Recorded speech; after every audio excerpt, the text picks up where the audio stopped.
cosas en todo el escenario político continental. Está en línea Ingrid Betancourt. Estamos hablando de una ex legisladora, activista, una figura central de la política colombiana, con una historia de vida conmovedora, trabajando intensamente en cuestiones sociales y que también, obviamente, trascendió por las circunstancias dramáticas de su secuestro por cuestiones de la guerrilla colombiana entre el 2002 y el 2008 en un cautiverio que mantuvo en vilo a la opinión pública de ese país. Señora Betancourt, mi nombre es Martín Varela, la saludo y le agradezco mucho la gentileza de conversar con nosotros. Martín, mil gracias por este momento, esta invitación. Un placer oír que están en Argentina. Estaba oyendo el break de anuncios y las imágenes. Es muy agradable sentirse un poquito allá. Quiero mucho Argentina. Bueno, muchas gracias por sus palabras. Señora, usted prácticamente había iniciado en el último proceso electoral colombiano un intento con su candidatura por el Partido Verde Oxígeno en Colombia, pero finalmente terminó respaldando, si no me equivoco, a Rodolfo Hernández, ¿no? Sí. Esta es una decisión, obviamente, que algunos han considerado como audaz. Yo creo que era simplemente en la línea de lo que yo me había propuesto. Yo creo que Colombia, es decir, yo viví muchos años en el extranjero, mirando a Colombia con distancia, y decidí volver a mi país, primero por amor, obviamente. Esa es, yo creo, la única razón que explica este tipo de cambios de vida, pero también porque sentí que Colombia estaba volviendo al pasado y reeditando algo de lo cual yo pensé que estábamos saliendo y que desgraciadamente pues parecía que no, y era la polarización, es decir, esta división política ideológica en el cual pues tenemos una extrema izquierda, una extrema derecha, y pensamos que es la única manera de pensar en nuestro destino como nación. Para mí esto es un error. Yo creo que el tercer milenio es también el fin de las ideologías, es la posibilidad de no seguir desbaratándonos en posiciones que son extremas, sino buscar una manera de mirarnos a nosotros mismos que nos permita, en particular en Colombia, reconciliarnos para poder enfrentar los problemas de fondo que tenemos. Y en Colombia el problema de fondo es el problema de la corrupción. Eso explica los niveles de pobreza que tenemos, la violencia, el auge del narcotráfico, del paramilitarismo, de las disidencias armadas, de guerrillas, etc. Entonces, el propósito mío era lograr que tuviéramos en segunda vuelta una opción de centro. El único candidato que logró llegarle al corazón de los colombianos con la bandera anticorrupción fue Rodolfo Hernández, el ingeniero Rodolfo Hernández, le dicen aquí en Colombia el viejo. Sí. Él tiene 77 años, una figura bastante polémica, pero pasamos a segunda vuelta con él y la verdad lo he ido conociendo en todos estos meses y es un ser humano realmente muy especial que estoy convencida tiene la valentía, porque se necesita mucha valentía para poder enfrentar las estructuras de poder en Colombia y en particular las de corrupción. Señora, usted en el 2018 había respaldado a Gustavo Petro en su momento, ¿no? Y en esta Sí. oportunidad, como usted bien explicó, se ha inclinado por Rodolfo Hernández. ¿Cree usted que Hernández corporiza de alguna manera lo que usted acaba de decir, la posibilidad de dar una vuelta de página respecto de las cuestiones de corrupción y narcotráfico y también de violencia paramilitar contra las que usted combatió mucho en sus años de vida política? Sí, Martín, la pregunta es esencial, obviamente, porque estamos en el contexto de una historia latinoamericana de ola rosa, donde parecería que el continente no tiene sino la opción de irse o para un lado o para el otro. De hecho, cuando yo respaldé a Gustavo Petro en el 2018 no era el Gustavo Petro de hoy, era un candidato de centro. Logramos hacer una coalición de centro, con personas de centro, para apoyarlo en segunda vuelta. Era una persona sin maquinarias. Ustedes saben que en Colombia la maquinaria es esta organización delictiva que se enquista en los partidos para comprar votos, hacer fraude en las elecciones y lograr el poder.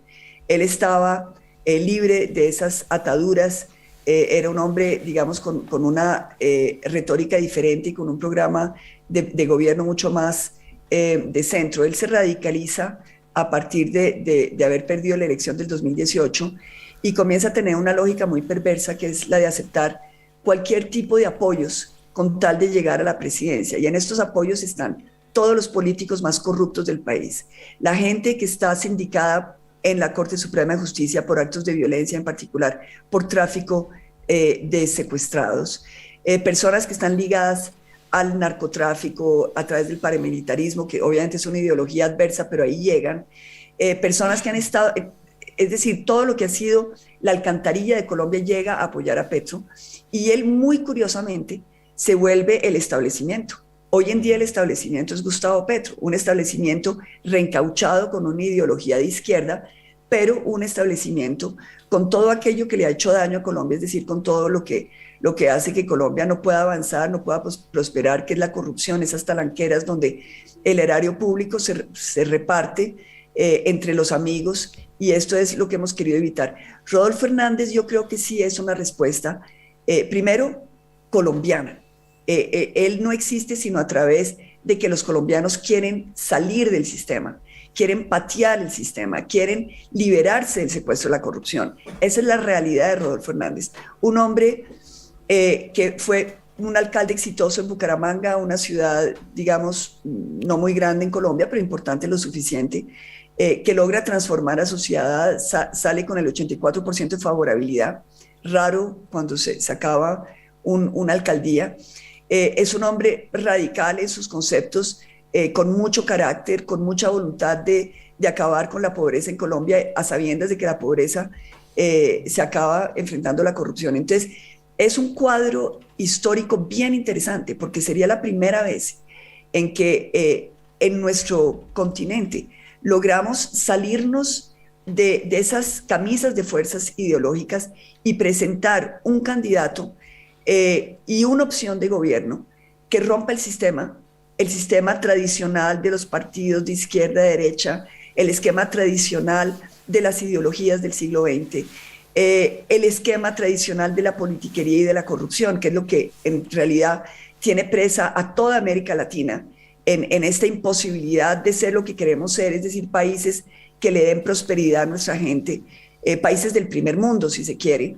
Y para esto pues tenemos que cambiar la manera como gobernamos, y eso pasa por una decisión política y una voluntad de enfrentar estas organizaciones y este sistema, este régimen que hemos heredado del siglo XX. Señora Bethancourt, buen día. Mi nombre es Diego Romero. ¿Y cómo se logra ese proceso en comunidades, en sociedades tan expuestas, digamos, a ser, no digo sometidas, pero por lo menos encerradas en esa dicotomía de izquierda y derecha? Parecería ser que lo que usted describe de Colombia es más o menos lo mismo que se vive en la Argentina y que se vive en otros países vecinos que nosotros podemos observar. Digo, ¿cómo se rompe esa especie de lógica que hoy nos ata a una pobreza en Latinoamérica? Hola Diego, mira, yo creo que todos los países nuestros están buscando la salida. Yo creo que de alguna manera las redes sociales le han permitido a la ciudadanía mirarse a sí misma de otra manera y buscar otros cauces de expresión, y en particular política, por fuera de las ideologías. Un poquito con esta lógica de que, bueno, hay políticas de izquierda que sirven, hay políticas de derecha que sirven, pero ¿por qué tenemos que estarnos matando por imponer la una o la otra, cuando en ciertos momentos necesitamos un poco de las dos? Entonces, la única manera de lograrlo es en regímenes como el colombiano, que son presidencialistas, es lograr que un presidente en contra de este régimen de corrupción llegue a la presidencia. El efecto inmediato de esto es que se cierra la válvula que alimenta la corrupción, es decir, que no se le entrega a estas huestes corruptas, políticas corruptas que están en el Congreso, que están en las localidades, que están en las regiones. Se toma la decisión de no entregarles a ellas la chequera, es decir, no entregarles los recursos ni los medios para robar y mantenerse en el poder. Esta es una decisión obviamente de ciudadanía, de un país, pero que se personifica a través de un presidente que, con el respaldo de la ciudadanía, puede tomar la decisión de frenar el apetito burocrático de estas organizaciones y de crear una nueva gobernabilidad. La gobernabilidad en Colombia tradicionalmente ha sido la de que un presidente llega apoyado por unos grupos políticos obviamente corruptos, y a ellos les da en prioridad el manejo de los recursos, y ellos se lo roban y con eso financian las próximas campañas, se enriquecen personalmente, pero también financian las campañas para poder hacer fraude electoral. la manera como cambiamos la gobernabilidad es diciéndole, por ejemplo, a el Congreso, que es el que va a tener que tramitar las leyes que presenta el gobierno, es decirles, les vamos a dar algo a cambio de enriquecerse, y les vamos a dar protagonismo, les vamos a dar prestigio, dignidad. Es cambiar la manera como se llega a la política. Entonces vamos a tener personas que van a tener relevancia en la vida nacional por los debates que hacen, y van a estar apoyados por una ciudadanía que no va a llegar allá amarrada porque les pagan el voto, sino por convicción propia.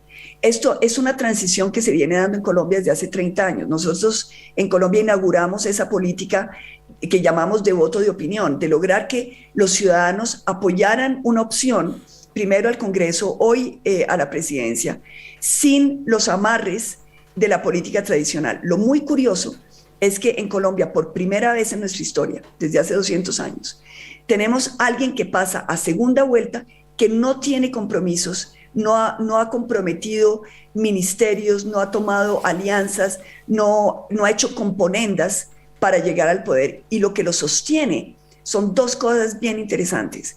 Primero, un voto de opinión rebelde, de protesta contra el sistema de corrupción, pero dos, el miedo que se le tiene a una opción de izquierda muy radical, muy corrupta, que hoy en día representa un peligro real para las instituciones democráticas del país. Entonces tenemos una franja de voto de opinión que normalmente está amarrada a una ideología que decide expresarse por fuera de las maquinarias de los partidos tradicionales para apoyar a este candidato, que si no hubiera probablemente habido esta radicalización, no hubiera tenido un chance, yo creo, de pasar. Entonces es también en el contexto histórico que esto se vuelve posible. Señora, a la distancia, los argentinos, cuando veíamos casualmente hace 30 o 40 años a Colombia, pensábamos que el principal problema era el narcotráfico. Usted en algún momento hizo una campaña de visibilización con profilácticos hablando de que la corrupción en realidad era el SIDA que enfrentaba la comunidad colombiana. ¿Se anima a darle algún consejo a la sociedad argentina a la distancia, hoy que está enfrentando con mayor elocuencia y con problemas muy serios al narcotráfico y a la corrupción como algo cotidiano? Sí, yo creo que, bueno, primero a nivel regional y no solamente argentino, de Colombia, nos toca cuestionarnos sobre la validez de las políticas que hemos venido apoyando de lucha contra el narcotráfico, porque no han dado resultados. Hoy no es solamente el problema de Colombia frente a este flagelo que es el narcotráfico, sino son las redes internacionales que han prosperado y que hacen una especie como de hidra de múltiples cabezas, sí, que está conectada a todos los niveles de la región. Es decir, los recursos de la mafia colombiana sirven para apoyar actos delictivos en Argentina o en Haití o en México, y es una interconexión de mafias que ya no es solamente la del narcotráfico, sino trata de órganos, trata de niños, trata de blancas, trata de tráfico de armas. Esto es un mega problema. Entonces tenemos que comenzar a cortar el flujo económico que sostiene estas organizaciones delictivas, y tenemos que entrar a replantear una nueva política que ya sabemos que no puede ser militar y policiva porque no nos ha dado resultado, sino que tiene que ser económica y de salud. Y esto es algo que tenemos que entrar a hablar en un concierto de naciones entre todas las regiones. Ese es un primer punto. Desde el punto de vista nacional de cada uno de nuestros países, tenemos que abrirle el espacio a una reflexión que nos libere de estas imposiciones que detrás de las ideologías se sirven de nosotros para hacernos votar por odio o por miedo a favor de candidatos que finalmente mantienen un sistema de corrupción. Esta ciudadanía se tiene que identificar con una persona que pueda tener el carácter, la voluntad de interpretar el hastío generalizado frente a esta manera de proceder. Ahora, yo creo que es muy, muy importante que la ciudadanía entienda el valor de unirse. Obviamente, si estamos aislados, pues no podemos hacer gran cosa, pero si tenemos la voluntad de encontrar uniones, canales que nos permitan actuar no en los extremos, sino en el centro, y si se quiere quebrar las aguas, abrir un paso en el mar, si se quiere, abrir una posibilidad de meternos en esta contienda sin tener que apoyar los extremos, sino los valores ciudadanos, lo que realmente nos importa a nosotros como ciudadanos. Yo creo que ese es el gran reto. ¿Está capacitada la clase política, tanto colombiana o regional, latinoamericana, para encarar estos desafíos, Ingrid? Porque en el 2001 en la Argentina hubo una gran crisis en el marco de la democracia. Afortunadamente se resolvió desde lo institucional, en otros tiempos era por vía de golpes de Estado, y hace 20 años de esto, pero sin embargo la crisis fue en aumento. ¿Está capacitada, repito, la clase política latinoamericana para encarar estos desafíos de desarrollo en la región? A ver, yo creo que es una mutación que estamos presenciando. Yo creo que nuestros líderes continentales son el reflejo de nuestras angustias, pequeñeces, mediocridad o grandeza que como ciudadanos vamos vehiculando. Entonces, en la medida en que el deseo de la población mayoritario se pueda expresar y pueda reclamar y pueda exigir, nuestros líderes se van acomodando y van interpretando y van tratando de personificar ese anhelo ciudadano. Lo que ha sucedido tradicionalmente es que el anhelo ciudadano, la fuerza, la potencia de un querer ciudadano, se ve engañado por personajes que vienen de la política tradicional, que roban el discurso que quiere la ciudadanía, pero se mantienen dentro de las lógicas del sistema. Entonces, esto yo creo que son mutaciones, transformaciones, procesos que, procesos que tenemos que ir alentando, pero yo creo sinceramente que estamos a puertas de una nueva era a nivel de la política mundial. Esto lo estamos viendo, son cosas que van filtrando en el mundo entero. Estamos buscando líderes diferentes.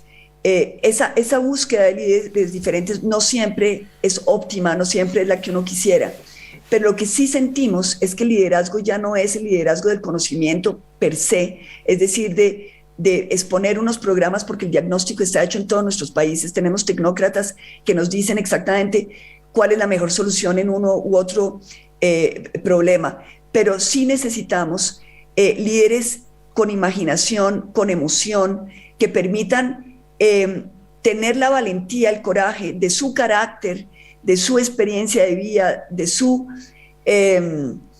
capacidad de gestión, de manera a darle garantías a nuestros pueblos de que el cambio no es un cambio simplemente de grupos que se enquistan de nuevo en el régimen de corrupción que se ha establecido, que se acomodan con estas reglas de juego para repartir entre los amigos, disfrazándose de ideologías diferentes, sino que realmente líderes que entienden que el mundo ya no puede seguir así. Es el mundo de la pobreza, pero es también el mundo del cambio climático, es el mundo de nuestra responsabilidad como consumidores, es el mundo de lo que le vamos a dejar a nuestros hijos si tenemos la suerte de salvar la especie humana.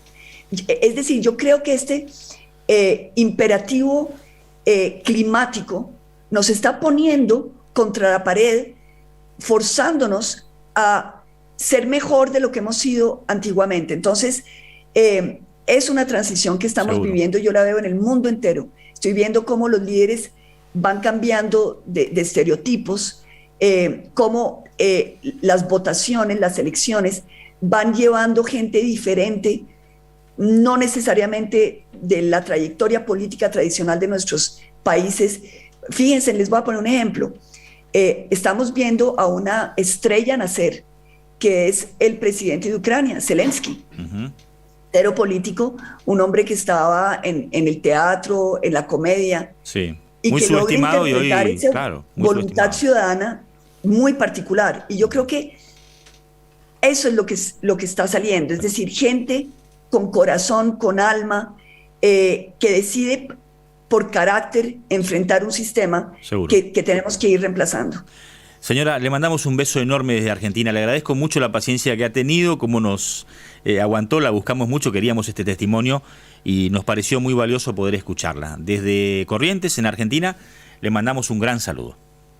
Gracias, Martín. Un abrazo a todos los argentinos que nos están oyendo. Los quiero mucho. Un gran amor desde Colombia. Suerte. Ingrid Betancourt, un gran personaje de la vida política y social colombiana, activista, ex legisladora. Primero viene de una familia del Partido Conservador, después integró las filas del Partido Liberal, después creó el Partido Verde Oxígeno, que tiene, bueno, fundamentalmente premisas ecológicas y de bienestar. En algún momento respaldó a Gustavo Petro, quien hoy va a enfrentar a Rodolfo Hernández en la segunda vuelta colombiana, un hombre surgido de la guerrilla, porque entendía que venía con paradigmas de cambio. Ahora entendió que Petro se sumó a una clase política corrupta en Colombia y entiende que Rodolfo Hernández es el cambio de comportamiento, y bajó su candidatura a presidenta para respaldar a Hernández. Un Hernández que en las primeras encuestas de cara a la segunda vuelta aparece como el más votado para ver quién va a ser el futuro presidente colombiano. Pero como ustedes pudieron escuchar y ver, con muchas definiciones respecto de la realidad política latinoamericana. Otro dato también de Ingrid Betancourt, y no menor por cierto, fue la mujer que durante muchos años estuvo secuestrada por las FARC, por las Fuerzas Armadas Revolucionarias de Colombia, que mediación, creo que de la legisladora Piedad Córdoba, venezolana, fue liberada. No, fue liberada por un operativo militar. Claro. Sí, fue liberada por un operativo militar que recuperaron no solamente a Betancourt, sino también a 3 contratistas norteamericanos que estaban secuestrados por la guerrilla colombiana. Y que Argentina también se había involucrado en ese operativo. Francia particularmente también, porque ella tenía muchos vínculos con Francia, tenía un esposo francés y además fue reconocida por la nación francesa con la Orden de Mérito. Así es. Bueno, una del deporte, ¿nos vamos a la pausa? Sí, Boca Unidos dejó escapar una nueva oportunidad de sumar de a 3, poco y nada para